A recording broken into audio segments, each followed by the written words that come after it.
Por muito tempo, a a nossa o nosso modelo de atendimento, de avaliação, ele foi, eh, pautado em cima da medicina. Então a fisioterapia, a nossa profissão, ela vem de uma de uma evolução da medicina, né, da especialidade da medicina que a gente chama de fisiatria.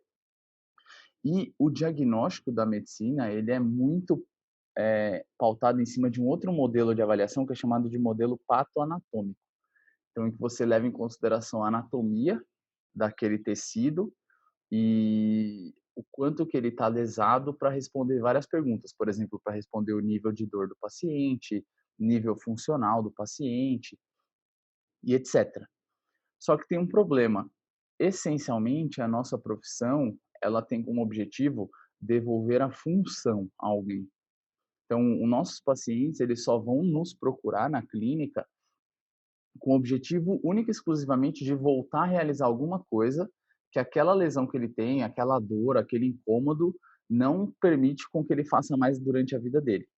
Pode ser brincar com o neto no chão da sala, pode ser jogar futebol, pode ser lançar uma bola no handball, pode ser cortar uma bola no vôlei, mas essencialmente o que está acontecendo é que ele não consegue realizar uma atividade que ele estava disposto a fazer, que ele gostaria de realizar.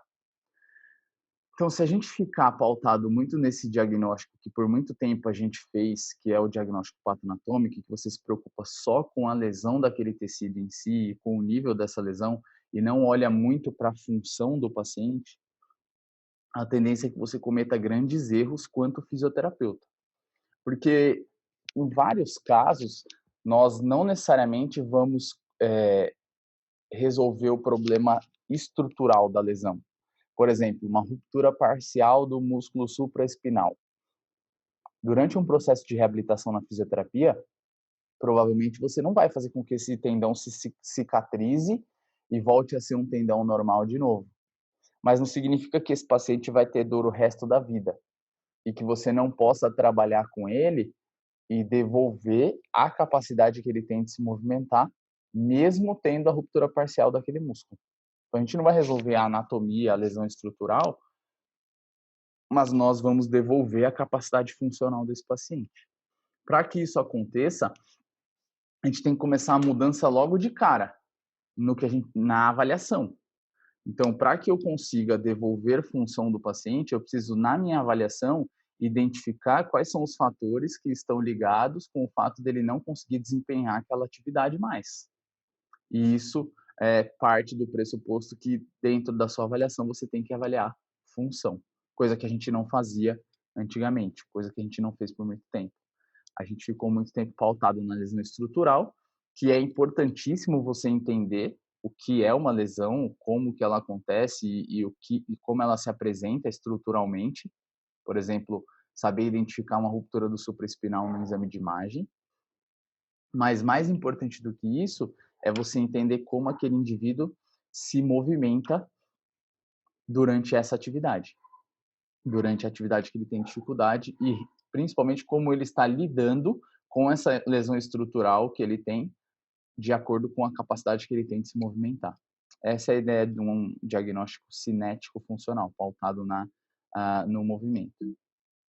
Então, o diagnóstico patoanatômico, ele tinha como base o objetivo de você desenvolver um tratamento correto, ou seja, um tratamento que seja assertivo, para um paciente com aquela determinada lesão estrutural, ou seja, um paciente correto que encaixe com esse tratamento, no momento certo, com a melhor evidência disponível.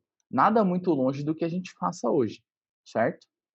Mas ele tem alguns problemas, esse modelo de avaliação, esse modelo de diagnóstico e esse modelo de atuação dentro da fisioterapia. Quais são eles? Quando você utiliza esse modelo, você assume que a causa do seu problema é uma patologia específica.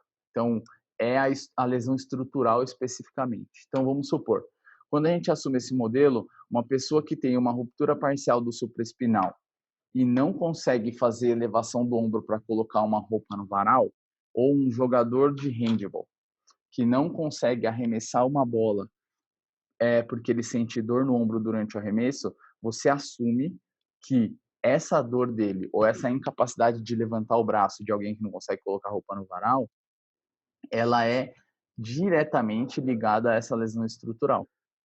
O que a gente sabe que muitas vezes não pode ser tão a ferro e fogo assim. Porque eu posso fazer com que um cara que tenha ruptura parcial do supraespinal volte a arremessar uma bola, volte a jogar a handball como ele jogava antes. E existem alguns problemas nesse modelo diagnóstico, que é o fato dele ter a sua base principal em exames de imagem e testes especiais. Por quê? Os exames de imagem, eles são modalidades que demandam altos custos ao sistema de saúde, então eles são caros para serem realizados. E quando a gente fala de ortopedia, né, das lesões ortopédicas, já existem vários trabalhos na literatura mostrando que esses exames de imagem, eles não são efetivos para responder todos os sintomas dos nossos pacientes e principalmente menos ainda correlacionados com a capacidade funcional dos nossos pacientes. O que eu quero dizer com isso? De acordo com a literatura, eu não posso afirmar que um paciente que tenha uma ruptura do supraespinal mais extensa do que outro, que esse indivíduo que tem a ruptura maior, ele vai ter mais dor ou ele vai ter menor incapacidade funcional. Não dá para afirmar isso. A mesma coisa acontece com os testes especiais. A maioria dos testes especiais que nós utilizamos no nosso dia a dia são testes que são pouquíssimo confiáveis e pouquíssimo validados perante a literatura. São testes que não têm uns níveis de especificidade e sensibilidade altos. Né? Até tem níveis maiores de sensibilidade, ou seja, que é a capacidade de perceber que algo está errado naquela articulação, mas não tem altos níveis de especificidade, que é a capacidade que um teste tem de excluir algumas lesões e dizer que realmente o incômodo que aquele indivíduo sente é relacionado àquela lesão estrutural que ele apresenta. A maioria dos testes que nós utilizamos no nosso dia a dia, eles não são bons para fazer isso. Então, as duas bases desse modelo diagnóstico, elas são falhas perante a ortopedia na literatura. O exame de imagem pelos altos custos e pelo fato de não conseguir ter relação direta com níveis de dor e níveis de funcionalidade dos nossos pacientes. E os testes especiais, por muitas vezes, nos trazerem respostas que nós chamamos de falso positivas ou falso negativas. Pode ser que em alguns momentos eles não consigam responder as nossas perguntas também. E a maioria dos testes especiais que são utilizados nesse modelo diagnóstico são testes provocativos de dor. E esses testes provocativos de dor, eles eram utilizados para confirmar se existe uma lesão naquela região ou não. Mas existe um problema muito grande nesses testes. Vou dar um exemplo para vocês. A gente vai usar o teste, por exemplo, de Hawkins-Kennedy, que é um teste que você faz adução horizontal do ombro e rotação interna do ombro. Você tem como objetivo aumentar a sobrecarga anterior aqui no ombro, no que a gente chama de arco coracoacromial. Se esse teste é positivo, você confirma um diagnóstico de síndrome do impacto do ombro. Beleza. Ele até pode ser sensível para dizer que existe algo de errado no meu ombro, porque se não existe nada de errado, eu não sentiria dor fazendo esse movimento, não é normal, né? Então ele é um teste sensível, mas ele é um teste pouquíssimo específico, porque apesar dele me mostrar que existe algo de errado aqui, ele não consegue afirmar para mim o que está doendo. Pode ser o tendão do bíceps, pode ser o ligamento coracoacromial, pode ser alguma ramificação do plexo braquial, algum nervo do plexo braquial que passa nessa região, pode ser a bursa. Então, esses testes provocativos de dor, apesar de eles prometerem isso, eles não conseguem identificar exatamente qual é o tecido lesionado, qual é a fonte de dor de fato. Então, a gente tem um grande problema nesse modelo diagnóstico para a ortopedia perante a literatura, sendo que várias lesões patoanatômicas, ou seja, essas lesões estruturais, ruptura de tendão, lesão ligamentar, degeneração de cartilagem, degeneração articular, em alguns momentos a literatura mostra que são presentes em indivíduos assintomáticos. Então, um exame de imagem que identifica isso, um teste especial que tem como objetivo identificar essa lesão estrutural em si, ele pode falhar no diagnóstico desse paciente pelo fato dessa lesão ser assintomática em vários indivíduos com essas mesmas características. Então, a gente começou a encontrar problemas nesse modelo que a gente sempre utilizou, que a gente sempre se pautou, e a ideia agora é levar isso em consideração ainda, lógico, não jogar tudo isso fora, mas tentar priorizar o trabalho voltado para a função. Introduzir nessa avaliação o que nós chamamos de avaliação funcional ou diagnóstico patocinesiológico, e não patoanatômico. Então, se a gente fosse levar em consideração um diagnóstico patoanatômico, depois da avaliação você teria um algoritmo de tratamento parecido com isso, que seria bem próximo de uma receita de bolo. O que eu quero dizer com isso? Se você tem um paciente que tem dor no ombro, e a dor no ombro dele não tem relação com nenhuma patologia estrutural do ombro, você vai ter que avaliar articulações adjacentes, por exemplo, uma hérnia de disco cervical, que poderia dar uma dor referida no ombro, uma dor irradiada no ombro.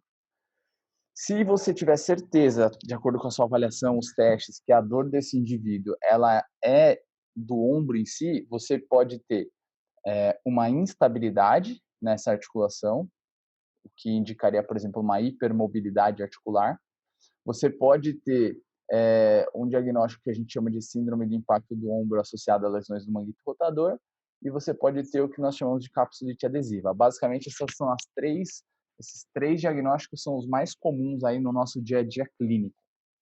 Só que eu saber se meu paciente já luxou o ombro, ou se ele tem dor para levantar o braço ou para arremessar uma bola, ou se o ombro dele vem perdendo o movimento ao longo do tempo de forma insidiosa, que seria uma capsulite adesiva,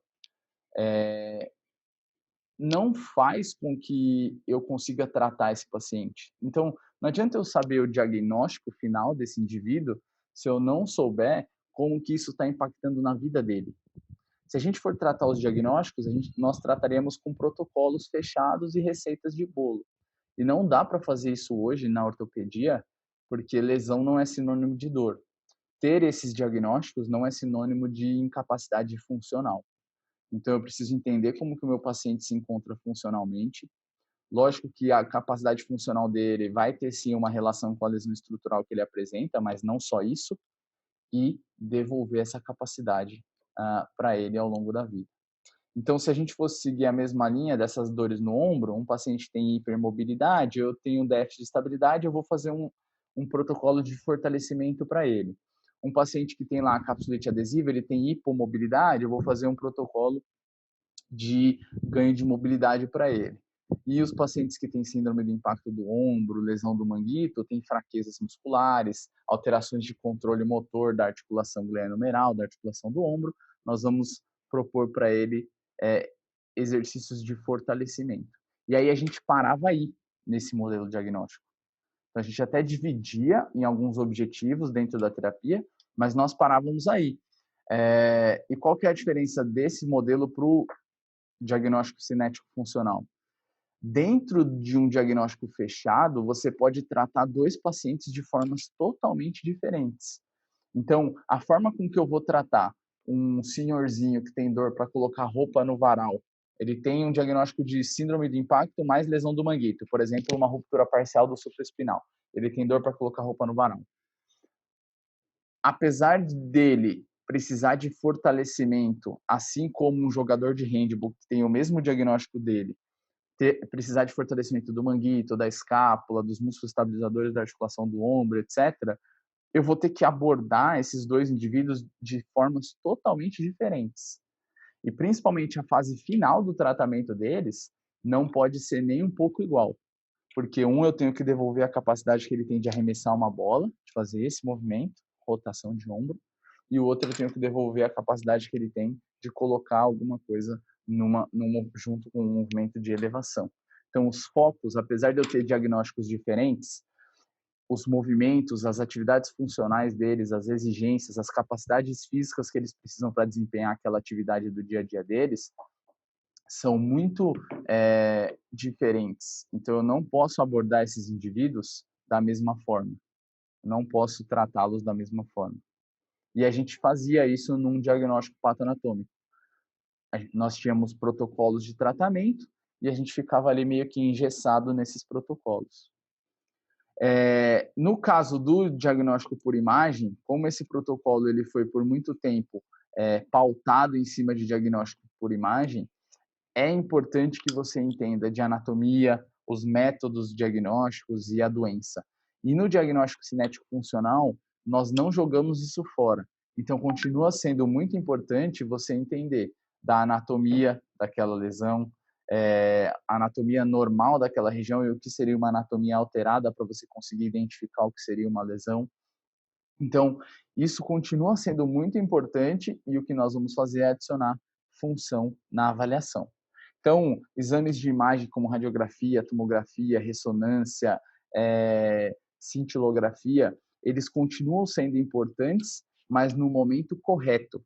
Então, a gente vai tentar deixar um pouco isso, esses exames, né, esse modelo diagnóstico um pouco menos importante dentro da avaliação e dar mais relevância para a capacidade funcional do indivíduo, mas você não pode deixar isso para trás. É fato que você tem que levar em consideração se existe uma lesão estrutural ali naquela região, principalmente na interpretação. Então, é importante sim entender de exames de imagem. Eu sempre falo para vocês lá da ressonância, né, que talvez seja um dos exames mais comuns aí quando a gente fala de lesões degenerativas.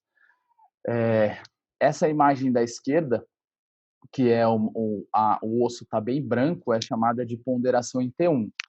Numa ressonância em ponderação em T1, você utiliza para avaliar a anatomia. É muito bom para avaliar a anatomia, esse tipo de imagem.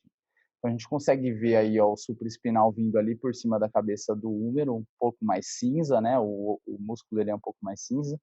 E aí ele começa a ficar preto, até que tem uma descontinuidade ali onde a seta vermelha está apontando, e aí você tem de novo uma parte mais preta ali, e essa parte preta é a parte do tendão. Então, nessa imagem T1, tudo que você vê branco aí é osso, o que você vê cinza é músculo, e o que você vê bem preto pode ser tendão, ligamento, e um cinza um pouco mais escuro do que o músculo, normalmente é cartilagem. Você pode observar ali na glenoide, ali na cabeça do úmero. Então é importante saber interpretar esses exames, lógico, você não vai jogar tudo isso fora. Mas mais importante do que isso é entender como que o indivíduo está se movimentando de acordo com essa lesão que ele apresenta, ou se ele está com alguma dificuldade. A segunda imagem, que é a imagem da direita, você tem uma imagem de ponderação em T2, que a gente chama, que é muito boa para avaliar processo inflamatório.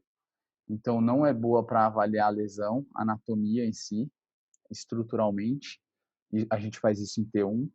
E aí, em T2, que é quando o osso está preto, a gente avalia processo inflamatório porque tudo que aparece branco é líquido, líquido ou gordura, salvo em alguns tipos de ressonância que eles fazem o que a gente chama de supressão de gordura, que é quando mesmo a gordura não vai aparecer branca, aí realmente tudo que tiver branco é líquido. Nesse exame aí, vocês podem observar o processo inflamatório referente a essa lesão que a gente estava avaliando na imagem anterior, na imagem T1. Então, percebe que você não consegue definir muito bem a extensão da lesão, como você faz ali na imagem da esquerda, mas você consegue avaliar um processo inflamatório relacionado a essa lesão que existe, no caso, no tendão do supraespinal. Lesões musculares, diagnóstico de imagem é importantíssimo para você conseguir estadiar a lesão. Então, a gente, de novo, não pode jogar fora esse modelo de diagnóstico nesses pacientes. Lesões ligamentares, por exemplo, uma ressonância de joelho aí, estão vendo bem preto aí apontado pelas setas o ligamento cruzado posterior do joelho. Como que a gente identifica o ligamento cruzado posterior do joelho? Na imagem sagital, e aí de novo em T1, ó, por isso que eu consigo ver o ligamento muito bem assim, ele parece um cajado, ele fica nesse sentido aqui, ó, parecendo um cajado. Então, ligamento é preto, tendão é preto, é assim que a gente vai conseguir identificar essas estruturas. Em T2, percebam que a gente já não consegue observar o ligamento tão bem, tá vendo? Eu vejo o cajado ali, mas eu não vejo ele tão nítido quanto eu consigo ver nessa imagem em T1 aqui. E se vocês forem olhar a imagem da direita em T1, de novo, o ligamento cruzado posterior sumiu e a gente consegue observar um emaranhado aqui no meio do joelho, que deveria ser o ligamento cruzado anterior. Ele deveria estar assim, ó, um pouco inclinado. E aí você deveria ver uma imagem bem preta, como essa do cajado, só que nesse sentido aqui, inclinado. E agora a gente não consegue observar, ou seja, isso indica uma ruptura ligamentar. É importante você saber identificar isso? Importantíssimo, importantíssimo. A gente não vai jogar isso fora. Então, o que eu estou dizendo aqui não é que vocês não têm que entender disso, pelo contrário. É importantíssimo você saber se um ligamento está rompido, um tendão está rompido, porque isso vai influenciar diretamente na sua avaliação e principalmente no seu tratamento. Mas você não pode parar por aí num processo de avaliação. Será que só isso é suficiente?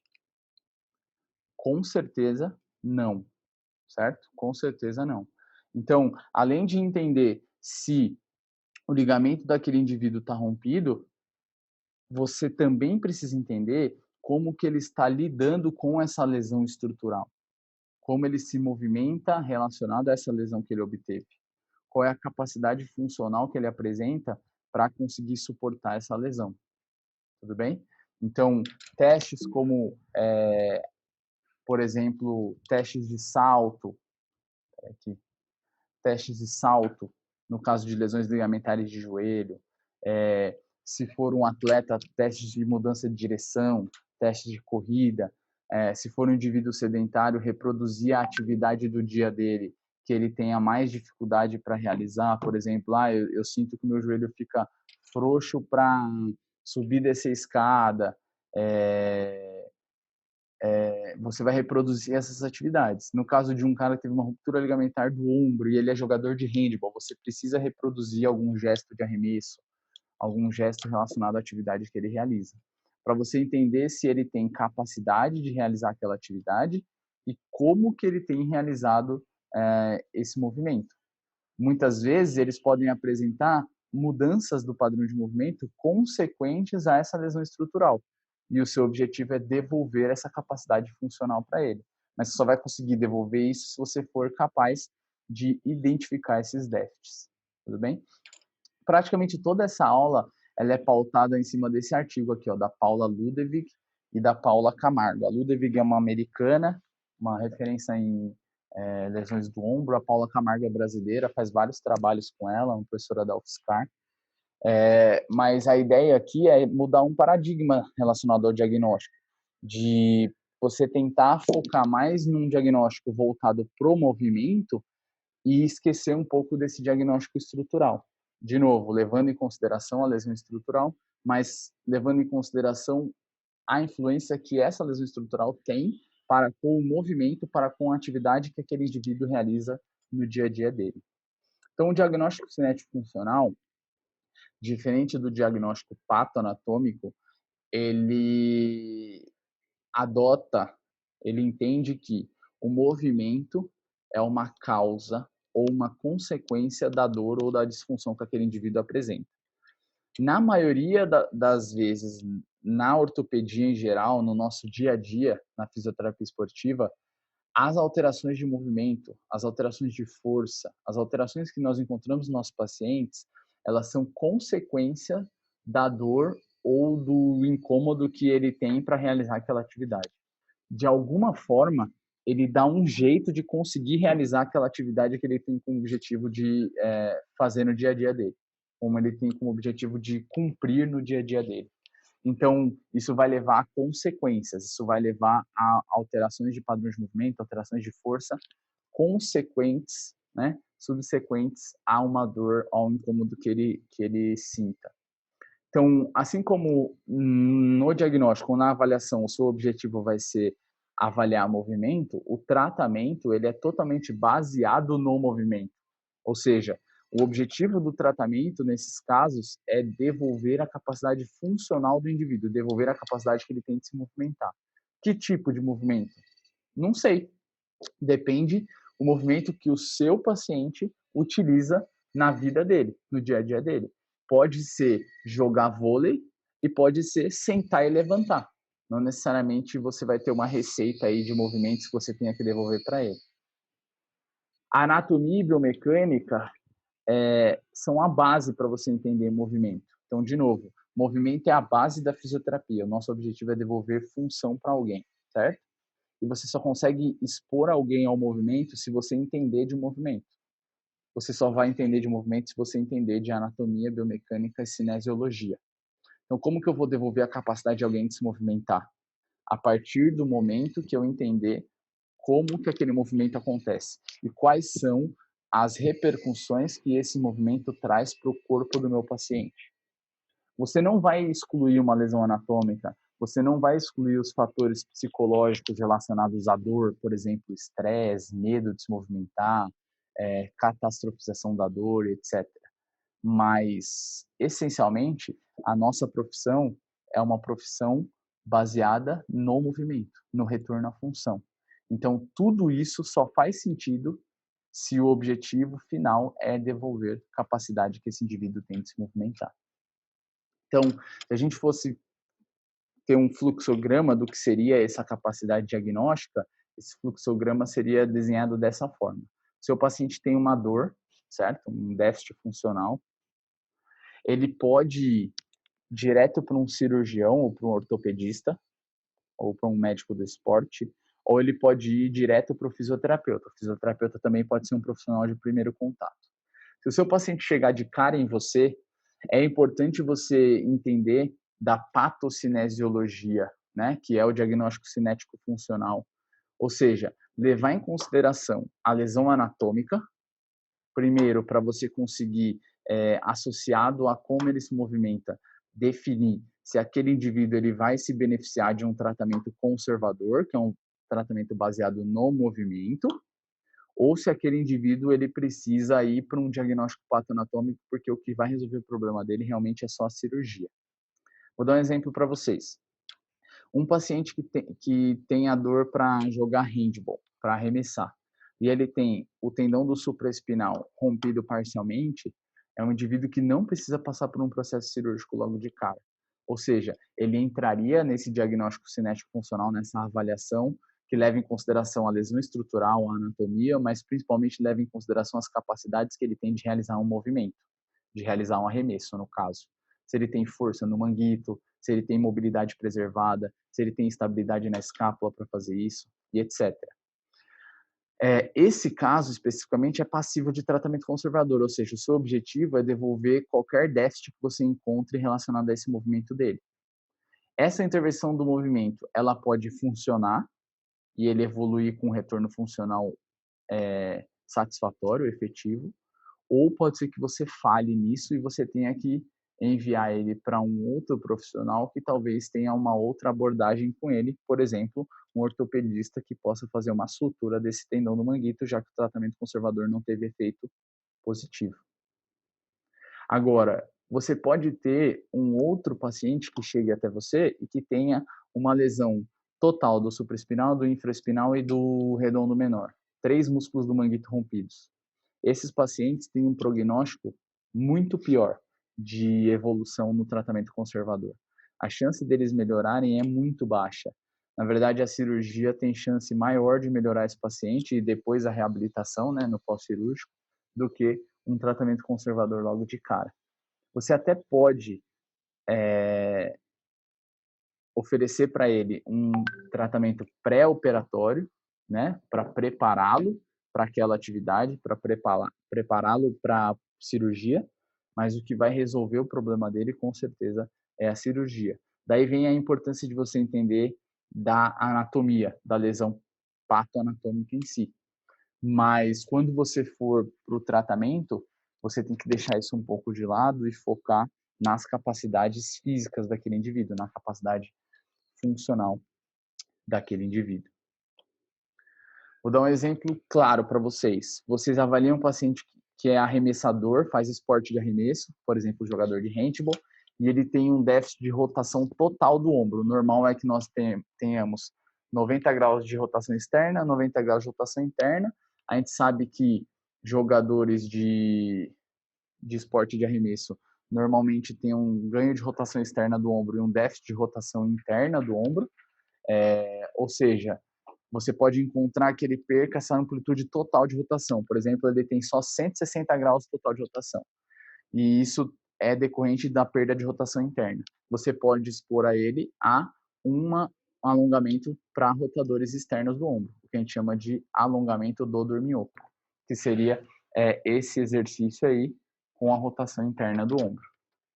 Nesse paciente que tem esse déficit de amplitude total do ombro, pode ser que o seu objetivo seja ganhar um pouco de rotação interna para conseguir restaurar essa amplitude de 180 graus. E aí você vai ter uma conduta pautada numa apresentação clínica que ele tem, que é esse déficit de rotação interna do ombro. Pode ser que você tenha um paciente que seja jogador de handball, que tenha a mesma dor no ombro, mas que não tenha esse déficit aí de rotação interna. Então, você não vai ter como objetivo ganhar a rotação interna no ombro dele. Não é uma conduta que você vai realizar com esse outro paciente. Então, algumas coisas que a gente fazia antes. Então, assim, o cara tem síndrome do impacto do ombro. Então, todo mundo vai fazer esse exercício. Como eu trato síndrome do impacto do ombro, por exemplo? Eu não sei como que eu trato. Vai depender das necessidades do meu paciente, do dia a dia do meu paciente, como que ele se apresenta com relação a essa lesão que ele tem, se a dor realmente que ele tem vem de uma síndrome de impacto, é só uma lesão do manguito e etc. Então, essa é a ideia do diagnóstico cinético funcional, você criar o máximo possível e definir os objetivos específicos para aquele paciente. Então, no diagnóstico cinético funcional, você até pode ter um protocolo de tratamento para lesões específicas, que seria um tratamento geral, mas esse protocolo, tanto de avaliação quanto de tratamento, ele nunca vai ser engessado, porque o seu cliente ele é único, o seu paciente ele é único. As apresentações clínicas de cada um, apesar de várias pessoas terem o mesmo diagnóstico ortopédico, não necessariamente as apresentações clínicas deles serão as mesmas.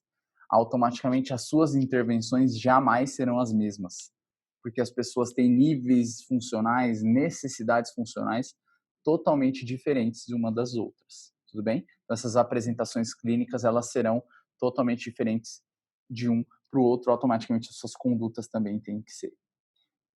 Então, assim, traçando uma ideia do que seria esse modelo de diagnóstico, como que seria essa avaliação, como que vocês têm que pensar, o primeiro ponto é ouvir o paciente de vocês. Esse é o objetivo. Então, o que eu sempre cobro lá no ambulatório é ouvir o máximo possível, porque através dessa escuta é que você vai conseguir definir quais são as dificuldades que ele tem no dia a dia dele, quais são as dificuldades funcionais que ele apresenta e como que você vai devolver isso para o dia a dia dele, para as atividades dele no dia a dia. Tudo bem? Então, aquela coisa de deixar o paciente falar, entender quais são as dificuldades que ele está tendo com relação àquela lesão que ele apresenta, é importantíssimo para guiar sua avaliação e, principalmente, aquilo ali que ele fala, qual é a sua queixa principal? O que o senhor gostaria que eu devolvesse para o senhor no seu dia a dia? Eu quero voltar a jogar handball sem dor no ombro. Esse é o seu objetivo. O seu tratamento inteiro tem que ser voltado para devolver a capacidade que esse cara tem de arremessar uma bola de handball e de conseguir fazer isso por 1 hora, que é o que ele faz em um jogo de handball, por exemplo. Diferente se ele falasse, eu queria só conseguir segurar meu neto no colo para brincar um pouco com ele e tal. O seu objetivo do começo até o final do tratamento desse paciente tem que ser fazer com que ele consiga suportar um peso no braço dele, como se ele estivesse segurando uma criança no colo. As intervenções, apesar de serem um pouco parecidas, os dois vão precisar de fortalecimento, estabilidade da escápula, manguito e tal, mas elas têm que ser específicas para os déficits que eles apresentarem dentro dessas importâncias, né, dessas estruturas importantes no tratamento, e principalmente a fase final tem que ter como objetivo essa capacidade que ele quer, o que ele quer voltar a realizar. Então, ouvir as pessoas.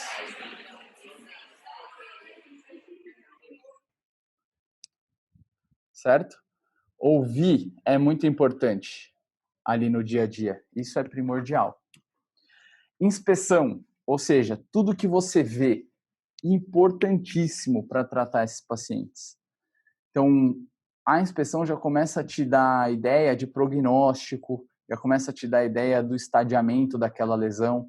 Então, avaliar equimose, edema, processo inflamatório, se está presente naquele local, tudo isso já começa a te dar uma noção de como você vai ter que transcorrer a sua avaliação, né? O que ele consegue fazer ali na avaliação e talvez até do seu tratamento. Então, tudo que você vê é inspeção e é importantíssimo que você tenha o olhar o mais clínico possível, o mais treinado possível. Então, desde um roxo, uma equimose que você olha, até um padrão de marcha ali, por exemplo, essa senhora aí que caminha inclinando o tronco para o lado, certo? Isso indica uma incapacidade dela ali. No caso, normalmente uma incapacidade dos glúteos de suportar carga e ela acaba compensando um pouco a ação da força da gravidade, inclinando o tronco na hora que ela bate o pé no chão. Percebam aqui, ó. Quando ela começar, quando ela pisa com a perna esquerda no chão, ela inclina o tronco para a esquerda. A gente chama isso de Trendelenburg compensado. Isso daí é importantíssimo e já está relacionado com a capacidade funcional dela. Palpação, importante demais. E para isso vocês precisam entender de anatomia, entender onde as estruturas estão. Então, saber palpar as regiões, saber palpar de onde as estruturas saem, para onde elas vão, para você conseguir identificar fontes de dor no seu paciente, fontes de compensação, por exemplo, espasmos musculares, que provavelmente serão músculos que vocês vão ter que fortalecer depois para tentar tirar eles desse ciclo de espasmo. Técnicas de liberação miofascial vocês podem fazer depois para tentar relaxar esses músculos. Então, entender quais são as reais apresentações clínicas do paciente, a palpação é um dos momentos mais auge da avaliação, para você começar a entender como que aquele indivíduo está lidando com aquela dor que ele tem. Por exemplo, um cara que tem diagnóstico de síndrome do impacto femoroacetabular do quadril, ele pode ter dor à palpação no psoas, e um outro indivíduo que tem o mesmo diagnóstico pode ter dor à palpação no glúteo médio. Um pode ter dor na região lateral do quadril, o outro na região anterior do quadril. Então, são apresentações clínicas diferentes que vocês vão ter que abordar de forma diferente num mesmo diagnóstico ortopédico. Essa é a ideia de você adicionar aí o diagnóstico cinético funcional nos diagnósticos ortopédicos. E uma coisa que a gente faz muito pouco ainda hoje na fisioterapia é quantificar as coisas, quantificar essas métricas que nós temos durante a avaliação. A primeira delas é a dor. Eu acho que a dor a gente quantifica bastante, principalmente através da escala visual analógica, né? A EVA. Todo mundo pergunta, como que está a dor hoje dos senhores, 0 a 10 e tal. A gente acaba documentando isso nas evoluções. Essa é uma das formas mais simples de você quantificar a dor e é excelente que você faça isso para você ir acompanhando a evolução do seu paciente ao longo do tempo e principalmente para você avaliar a evolução dele do início do tratamento para o final do tratamento, né? A gente sabe que para uma intervenção que ela seja efetiva, você tem que melhorar pelo menos 4 pontos na escala visual analógica de dor. Ou seja, se você está tratando um paciente, ele estava com dor 9 e depois de 2 meses ele está com dor 7 ainda, significa que aquele tratamento que você realizou para ele não ajudou a melhorar o sintoma de dor. Você melhorou 2 pontos, mas ele ainda continua com dor pra caramba. Você tem que melhorar pelo menos uns 4 pontos na EVA para dizer que a sua intervenção foi efetiva. E uma forma um pouco mais tecnológica, um pouquinho mais cara de você quantificar a dor, apesar de hoje ser muito fácil, um pouco mais fácil isso no Brasil, existem aparelhos brasileiros, vocês vão ver um lá no nosso ambulatório de fisioterapia esportiva, que é o algômetro, o algômetro da Medior, da Medtech, que é uma empresa brasileira. O algômetro serve para você avaliar a limiar de dor do paciente. Então, com esse aparelhinho aí que está na foto, você empurra e faz o máximo de pressão que aquele paciente suporta até ele pedir para você parar. Quando ele pedir para você parar, você mensura quantos quilos, na verdade, quantas gramas normalmente esse paciente suportou de força naquela região que ele sente dor. Essa é uma forma de você também avaliar evolução. Então, um paciente que está melhorando os seus sintomas de dor, à medida que ele for melhorando, com o tempo, a tendência é que ele suporte mais pressão. E aí, você vai acompanhando isso através de um algômetro. É uma forma um pouquinho mais cara, mas talvez um pouco mais fidedigna de você mensurar a dor no dia a dia do seu paciente.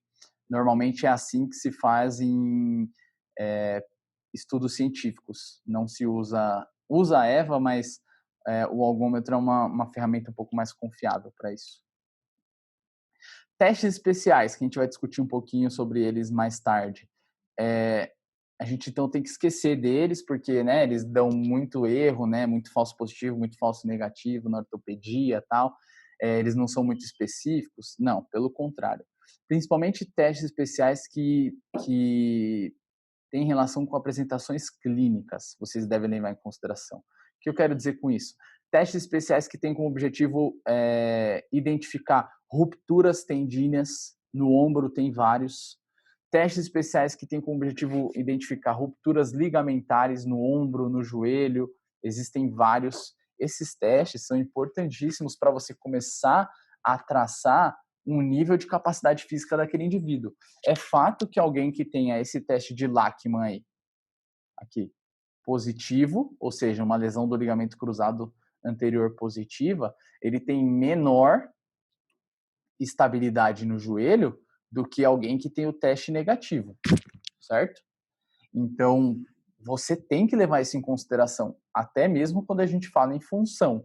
A chance desse primeiro indivíduo aqui referir instabilidade em atividade funcional é muito maior do que esse segundo indivíduo aqui. Mas pode ser que eu consiga encontrar essa estabilidade funcional em um indivíduo que tenha uma lesão ligamentar? Sim. Por isso que é importante você não parar a sua avaliação aí. Então é muito importante você levar isso em consideração e possivelmente isso vai trazer repercussões negativas para o seu paciente, né, essa lesão, mas pode ser que avaliando a função, ele não tenha instabilidade relacionada a essa lesão ligamentar. E aí você pode traçar um programa aí de tratamento para ele, até em alguns casos conservador, alguns casos específicos, mas a gente discute isso em outra ocasião, mais para frente. Avaliação de mobilidade, existem várias alterações de mobilidade articular como fatores de risco para algumas lesões. Por exemplo, essa aí, a avaliação de mobilidade e rotação de quadril. Pacientes que têm diminuição de rotação interna de quadril, eles estão mais suscetíveis a ter dor anterior no quadril, pubalgia, principalmente quando estão envolvidos em esportes relacionados a deslocamento lateral e chute, por exemplo, futebol. Então, a avaliação de mobilidade é importantíssima e, de novo, encontrou déficits de mobilidade que são relevantes para aquele caso, você vai ter que ter intervenções relacionadas à mobilidade. Não tem déficit de mobilidade, ou seja, não faz sentido você ficar trabalhando mobilidade com aquele paciente. Então, para que eu vou ficar alongando isquiotibiais de todo mundo? Para que eu vou ficar alongando o piriforme de todo mundo? Se aquele indivíduo não tem um déficit de mobilidade relevante para aquela atividade. Então, a receita de bolo começa a cair por terra de novo. Avaliação de força, importantíssimo, né? Eu abri a aula falando isso para vocês, de que, como consequência da dor, a maioria dos nossos pacientes tem déficits de força, tem inibições musculares. Você precisa identificar isso na sua avaliação. Pode ser que você faça isso com aparelhos caríssimos, com tecnologia gigante, por exemplo, um isocinético. Hoje já existem aparelhos mais baratos, que é o caso do dinamômetro manual, que ele é validado com relação ao dinamômetro isocinético. Então, vou mostrar um exemplo para vocês aqui de eu utilizando um aparelho desse lá no estágio. A articulação que eu vou avaliar, certo? Ombro, rotação interna, certo? Esquerdo. Beleza? Tudo bem? Então, é legal sempre fazer familiarização, né? Entender como é que é o teste direitinho. Aí depois você começa o teste de fato. Depois de um tempo não começa a ficar meio fadigado e dar alteração? São só 3 análises e eu faço aquecimento contínuo. Você não pode fazer ele com a hoje.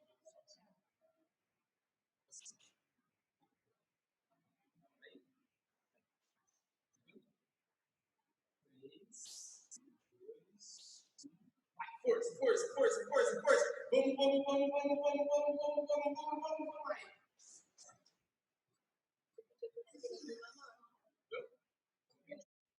Então, isso é um teste de força com dinamômetro manual. Então, eu não preciso de um dinamômetro isocinético, apesar de ser mais confiável do que um dinamômetro manual do ponto de vista científico. No dia a dia clínico, se você tem um dinamômetro desse aí, isso é louco. Ele é validado com relação ao isocinético, ele já vai te trazer várias informações de déficit de força e etc. E no caso do nosso ambulatório, é o mesmo aparelho que a gente utiliza lá como algômetro, também pode ser utilizado como dinamômetro manual, um aparelho que não é tão caro, pelo fato de ser nacional, e te traz várias informações interessantíssimas no dia a dia clínico. Se você encontrar um déficit de força muscular, você vai ter que restaurar isso durante o tratamento desse paciente. Eu não tenho a oportunidade de ter um dinamômetro desse, tal, como que eu vou avaliar a força? Simples, teste de 1 RM, vocês aprendem isso em cinesioterapia, uma das primeiras matérias lá da faculdade. Então, você pode usar um teste de 1 repetição máxima, ou 10 repetições máximas, 10 RM, sem problema nenhum. Mas é importantíssimo você extrair esses dados do seu paciente. Isso vai influenciar diretamente no tratamento dele. Principalmente quando a gente fala de fisioterapia esportiva, que é o nosso caso no ambulatório da FMBC. Testes funcionais são importantíssimos para você avaliar capacidade funcional do indivíduo. Testes funcionais que têm como objetivo avaliar a estabilidade, como, por exemplo, o Y-teste, que vocês estão vendo aí na primeira parte do vídeo. São testes interessantes para você avaliar a estabilidade articular, capacidade funcional de determinada articulação. Testes relacionados à capacidade física, por exemplo, o Rope Test, que é um teste que você avalia a capacidade que o indivíduo tem de realizar o salto, a distância. É importantíssimo para você conseguir entender se aquele indivíduo tem grandes déficits e déficits em atividades próximas do que ele vai fazer no dia a dia dele. Por exemplo, no caso do futebol, um teste de salto é importantíssimo. Testes de salto vertical, para você avaliar o padrão de movimento e também avaliar a capacidade que esse indivíduo tem de sair do chão. Se ele utiliza bem o quadril, o joelho, o tornozelo ao mesmo tempo. Então, entender como esse indivíduo se movimenta. Se você encontrar movimentos aberrantes, talvez seja interessante você tentar aprimorar isso. Então, de novo, a gente sai um pouco daquela avaliação simplista de focar na anatomia e começa a levar isso em consideração, mas dentro de um contexto relacionado ao movimento. Tudo bem? Então, testes de salto, testes relacionados à função. O que eu quero dizer com testes relacionados à função? Se aquele indivíduo tem dor para correr, você precisa tentar entender como ele corre. Qual é o movimento que ele realiza para correr, qual a capacidade que ele tem de correr. Se ele sente dor para saltar, você precisa pôr ele para saltar. Você só não vai fazer isso se a dor for limitante, gigantesca para realizar essa atividade. Aí você deixa para testar isso um pouquinho depois, quando os sintomas melhorarem. Mas a atividade que ele tem medo, que ele tem dor para fazer, é exatamente a atividade que você tem que entender como ele faz, para você conseguir ajudar ele dentro dessa atividade especificamente. E a gente vai fazer isso só no esporte? Não, pelo contrário. Você tem ali indivíduos mais sedentários que também têm testes funcionais definidos para eles. Por exemplo, para artrose de quadril e joelho, existe o teste de caminhada de 6 minutos, um teste de sentar e levantar de 30 segundos, que é esse aqui do vídeo, ó, em que você marca 30 segundos e conta quantas vezes o indivíduo consegue sentar e levantar na cadeira. O Time Up and Go Test, que é um teste em que ele se levanta da cadeira, caminha e volta e senta na cadeira e você mede o tempo em um corredor ali de 6 metros. Então, tem vários testes funcionais que a gente pode abusar. E mais interessante ainda, alguns testes funcionais têm valores na literatura que são utilizados como mudança mínima detectável. O que significa isso? É esse MMD aqui, ó, que vocês estão vendo no slide. No caso desse teste que eu mostrei para vocês, o sentar e levantar, de 30 segundos, a mudança mínima detectável nele são 3 vezes que o indivíduo senta e levanta. O que eu quero dizer com isso?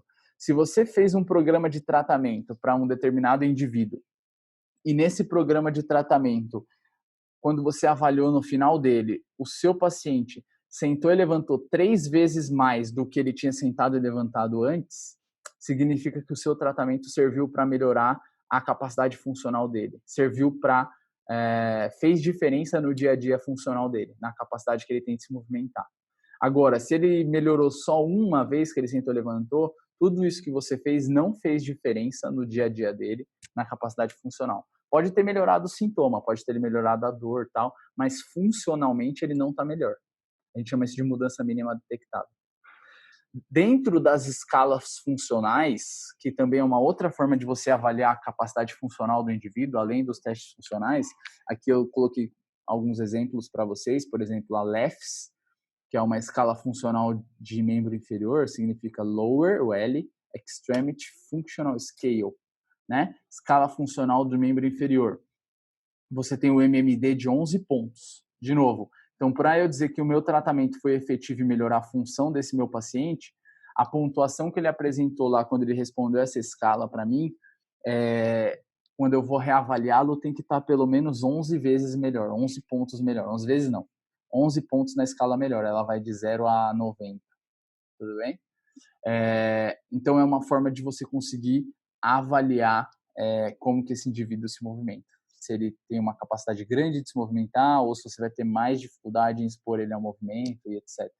Então, é importante para você identificar o basal dele, se ele tem uma capacidade funcional grande ou não, e principalmente para você identificar a evolução funcional desse indivíduo ao longo do tratamento. Então, os questionários funcionais são interessantes, assim como os testes funcionais.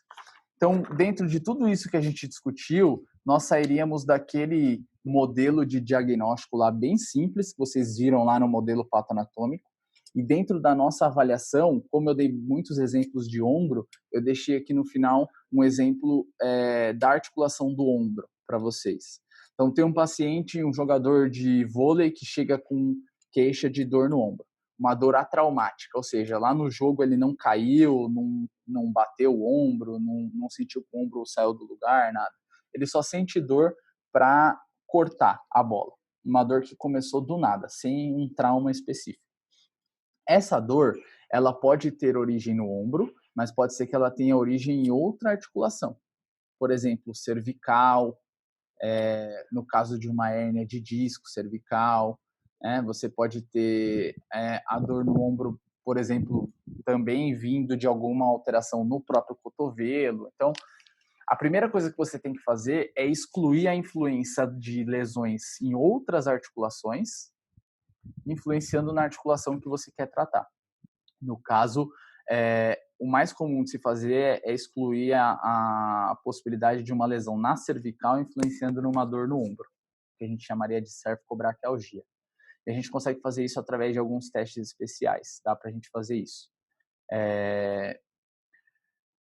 Mas a partir do momento que você definiu que essa dor é no ombro, não é na cervical, se for na cervical, você vai ter que tratar a cervical além de tratar o ombro. Se não tem a associação da cervical, a gente vai para a dor no ombro.